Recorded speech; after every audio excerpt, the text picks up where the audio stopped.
AP CM Chandrababu Naidu ఢిల్లీకి వెళ్లబోతున్నారు. సాయంత్రం 5 గంటలకు సచివాలయం నుంచి గన్నవరం బయలుదేరతారు. అక్కడి నుంచి ప్రత్యేక విమానంలో ఢిల్లీకి వెళ్లబోతున్నారు. ముఖ్యమంత్రిగా బాధ్యతలు చేపట్టిన తర్వాత తొలిసారి ఢిల్లీలో పర్యటించబోతున్నారు చంద్రబాబు. కేంద్ర పెద్దలతో సమావేశం కాబోతున్నారు. రాష్ట్రంలో పెండింగ్ ప్రాజెక్టులు, ఇతర అంశాలపై చర్చిస్తారు. 5 ఏళ్లలో పెండింగ్లో ఉన్న ప్రాజెక్టులకు సంబంధించిన డీటెయిల్స్ ను అధికారుల నుంచి ఇప్పటికే సేకరించారు చంద్రబాబు. ఢిల్లీ టూర్లో ప్రస్తావించాల్సిన అంశాలపై మంత్రులు సీఎం చంద్రబాబు సమీక్షించారు.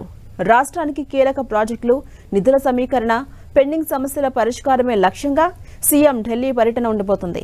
కేంద్రం నుంచి ఏ పథకాలు, ప్రాజెక్టుల ద్వారా నిధులు రాబట్టొచ్చనే అంశంపై చర్చించారు.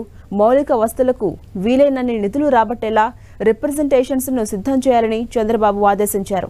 మరోవైపు రాష్ట్ర ఆర్థిక పరిస్థితిని ఢిల్లీ పెద్దలకు పూర్తిగా వివరించేలా ప్రభుత్వ నివేదికలు సిద్ధం చేయబోతున్నారు.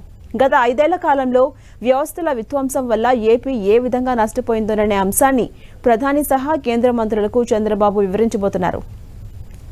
ఇక ఏపీకి పారిశ్రామిక రాయితీలను కల్పించాలని కోరబోతున్నారు చంద్రబాబు.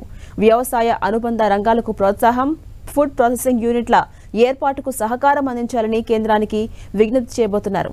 అత్యవసరంగా రోడ్లు, పోలవరం, ఆర్థిక సాయం వంటి అంశాలే లక్ష్యంగా కేంద్ర మంత్రులను కలవాలని చంద్రబాబు నిర్ణయం తీసుకున్నారు. ఈ ఢిల్లీ పర్యటనలో ప్రధాని మోదీ, హోంమంత్రి అమిత్ షా సహా వివిధ కేంద్ర మంత్రులతో చంద్రబాబు భేటీ కాబోతున్నారు. చంద్రబాబు వెంట మంత్రులు బయ్యావుల, బీసీ జనార్దన్ రెడ్డి, నిమ్మల రామానాయుడు ఢిల్లీకి వెళ్లబోతున్నారు.